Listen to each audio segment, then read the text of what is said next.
मैया सम्मान योजना की तीसरी किस्त 51 लाख महिलाओं के लिए जारी। नवरात्रि के शुभ अवसर पर मंगलवार को मैया सम्मान योजना की तीसरी किस्त जारी की गई है। महिलाओं के लिए राज्य सरकार द्वारा शुरू इस योजना के तहत तीसरी किस्त के रूप में महिला बाल विकास एवं सामाजिक सुरक्षा विभाग ने सभी जिलों को 510 करोड़ रुपए हस्तांतरित कर दिया है। जिला प्रशासन द्वारा महिला लाभुकों के खाते में यह राशि भेज दी गई है।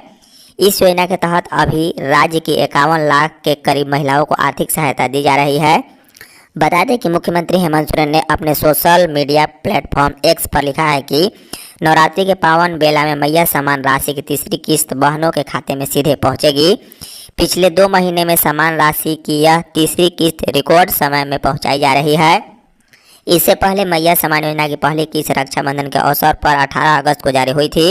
वहीं दूसरी किस्त 13 सितंबर को जारी की गई थी। अब इस तरह इस योजना के तहत 51 लाख से अधिक महिलाओं को रजिस्टर्ड किया गया है। पहले यह योजना 21 से 49 वर्ष की महिलाओं के लिए थी, लेकिन अब 18 से 20 वर्ष की महिलाओं के लिए भी शामिल किया गया है। जयराम महतो के खिलाफ आदिवासी संगठनों में आक्रोश। जेबीकेएसएस के अध्यक्ष जयराम महतो के खिलाफ कई आदिवासी संगठन आक्रोशित हैं। सरना समिति के केंद्रीय अध्यक्ष अजय तिर्की ने खुली चेतावनी दी है। उन्होंने कहा है कि अगर जयराम महतो ने आदिवासी धार्मिक परंपरा का अपमान किया है तो वह तुरंत माफ़ी मांगे, नहीं तो उनके खिलाफ आदिवासी समुदाय विरोध करेगा और थाने में मामला दर्ज कराएगा। जेबीकेएसएस के सुप्रीमो जयराम महतो की पिछले दिन धनबाद में जनसभा के दौरान माथे पर गेरुआ पगड़ी और सरना गमछा रखकर संबोधित करते हुए तस्वीर वायरल हुई थी।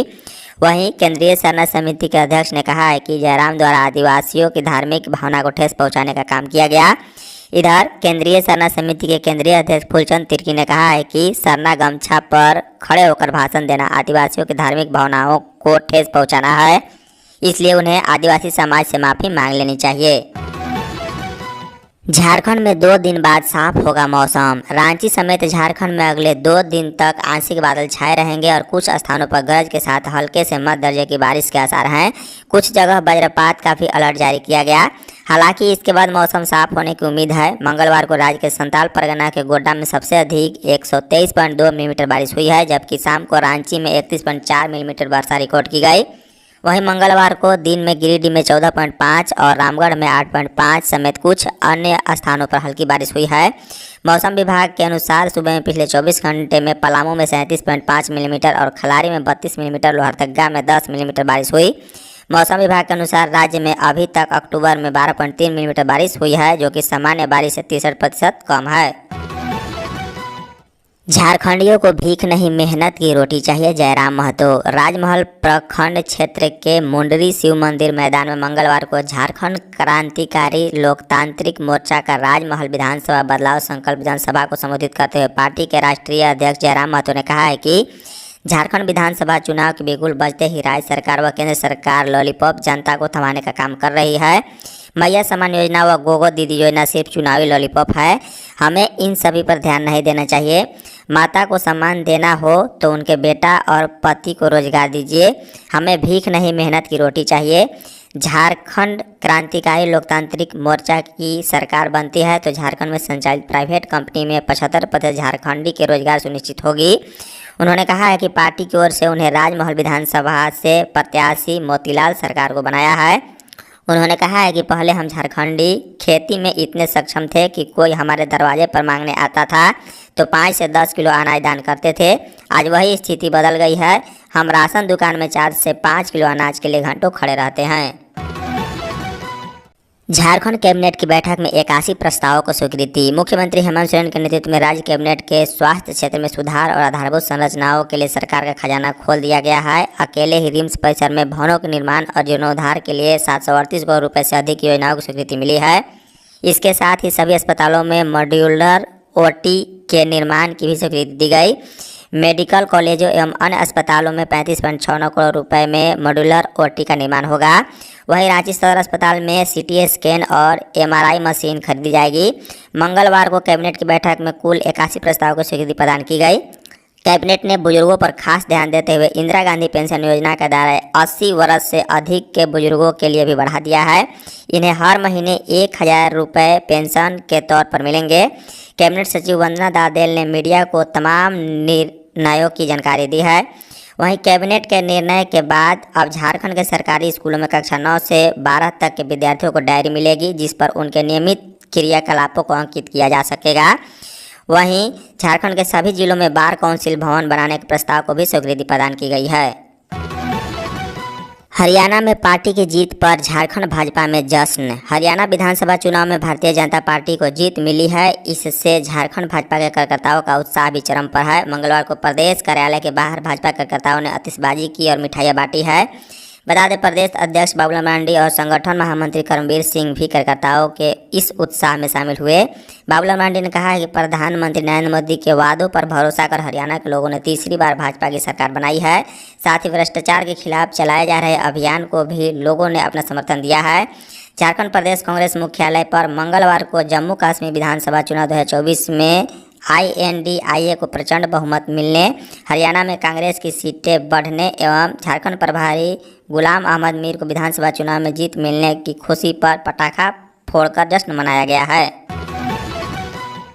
झारखंड में घूम रहे महिलाओं को गुमराह करने वाले कल्पना सोरेन। मुख्यमंत्री मैया सम्मान यात्रा मंगलवार दोपहर कुडू पहुंची है। मंच पर आते ही विधायक कल्पना मुर्मू सोरेन ने बिना नाम लिए बीजेपी पर जोरदार हमला किया है और कहा है कि झूठे वादा तथा आधी आबादी को लॉलीपॉप दिखाने वाले झारखंड में घूमने लगे हैं।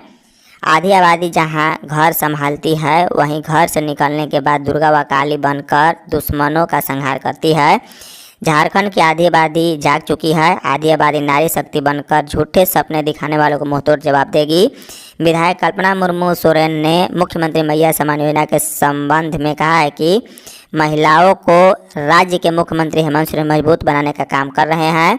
आज लोहरदगा की क्रांतिकारी भूमि मैया सम्मान यात्रा के ऐतिहासिक कार्यक्रम का गवाह बनने का सौभाग्य मिला है। मैट्रिक इंटर के 97 टॉपर सम्मानित। मुख्यमंत्री हेमंत सोरेन ने कहा है कि शिक्षा और विकास के क्षेत्र में भी झारखंड पहचान बनाए। झारखंड सिर्फ खनिज संपदा के लिए नहीं जाना जाए बल्कि अपनी प्रतिभाओं से भी जाना जाए। मंगलवार को वे स्कूली शिक्षा व स्वच्छता विभाग की ओर से आयोजित नियुक्ति पत्र वितरण सह सम्मान समारोह में बोल रहे थे। उन्होंने 76 युवाओं को नियुक्ति पत्र बांटा है, जबकि मैट्रिक व इंटर के 97 टॉपर को प्रोत्साहन राशि, लैपटॉप और स्मार्टफोन दिया। इसके अलावा नेतरहाट आवासीय विद्यालय की तर्ज पर चाईबासा के खुटपानी, बोकारो के नवाडी और दुमका के मसलिया में विद्यालय भवन का ऑनलाइन शिलान्यास किया है। सरजू राय बन्ना के खिलाफ चुनाव लड़ेंगे। जमशेदपुर पूर्वी विधायक सरजू राय ने मंत्री बन्ना गुप्ता के द्वारा लगाए गए आरोपों पर जवाब दिया है। उन्होंने कहा है कि एनडीए तय करे तो वे जमशेदपुर पश्चिम विधानसभा क्षेत्र से बन्ना गुप्ता के विरुद्ध चुनाव लड़ेंगे। रांची आवास में प्रेस वार्ता के दौरान राय ने कहा है कि भाजपा के चुनाव सह प्रभारी हेमंत बिस्वा शर्मा से उनकी मुलाकात हुई है। उन्होंने कहा है कि जमशेदपुर में दोनों सीट हैं, इच्छा है तो जमशेदपुर पश्चिमी से भी वे चुनाव लड़ सकते हैं। 90 दिन में 50 लाख मैया को दिया सम्मान हेमंत सोरेन। मुख्यमंत्री हेमंत सोरेन ने मंगलवार को एक्स पर पोस्ट कर कहा है कि जेल से लौटकर राज्य की कमान संभाले उन्हें 90 दिन हो गए। इन 90 दिनों में राज्यवासियों के सहयोग से उन्होंने कई उपलब्धियां हासिल की है। मुख्यमंत्री ने जन कल्याण, महिला सशक्तिकरण, किसान कल्याण, बिजली सुधार, बुनियादी ढांचा विकास, नियुक्ति परीक्षा समेत कई क्षेत्रों में हासिल हुई उपलब्धियों को सोशल मीडिया पर साझा किया। सीएम ने कहा है कि मैया सम्मान योजना से 50 लाख से अधिक बहनों को जोड़ा गया। इसके तहत मंगलवार को तीसरी किस्त भी लाभुकों के खाते में पहुंचा दी गई है।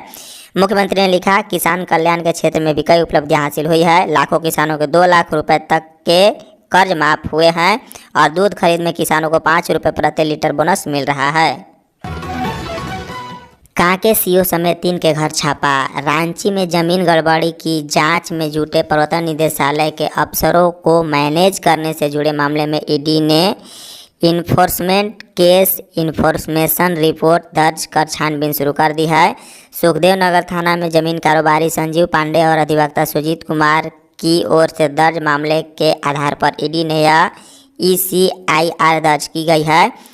ECIR के बाद ईडी ने मंगलवार को कांके सीओ जय कुमार रामकुम सीओ रहे प्रभात भूषण और धनबाद के वर्तमान DTO और कांके के पूर्व सीओ दिवाकर द्विवेदी समेत जमीन कारोबारी संजय पांडे और अधिवक्ता सुजीत कुमार के ठिकानों पर छापेमारी की है। रांची में मां दुर्गे की प्रतिमा के समकक्ष लालू और कल्पना की मूर्ति। पूरे देश में शारदीय नवरात्र की धूम है, लेकिन इस साल राजधानी रांची में बने पंडाल भक्तों को आकर्षित कर रहे हैं। सबसे अधिक आकर्षण का केंद्र राजधानी के पुराने विधानसभा के पास बने पंडाल में है, जहां अयोध्या के राम मंदिर के तर्ज पर पंडाल का निर्माण किया गया है। लेकिन इसके अलावा भी एक और पूजा पंडाल है जो काफ़ी चर्चा में है। यह पंडाल नामकुम रेलवे स्टेशन पर स्थित है, जिसे नवयुवक संघ जय माता दी क्लब द्वारा बनाया गया है। बता दें, इस पूजा पंडाल की खासियत यह है कि मां दुर्गा की प्रतिमा के समकक्ष राजद नेता लालू प्रसाद यादव के परिवार सहित झारखंड के मुख्यमंत्री हेमंत सोरेन की पत्नी कल्पना सोरेन, पहलवान विनेश फोगाट की प्रतिमा लगाई गई है। पूजा पंडाल का उद्घाटन कांग्रेस के प्रदेश अध्यक्ष केशव महतो कमलेश, मंत्री रामेश्वर उरांव, पार्टी के मीडिया सेल के अध्यक्ष सतीश पॉल मुंजनी ने संयुक्त रूप से फीता काटने के बाद दीप प्रज्वलित कर किया है। धन्यवाद।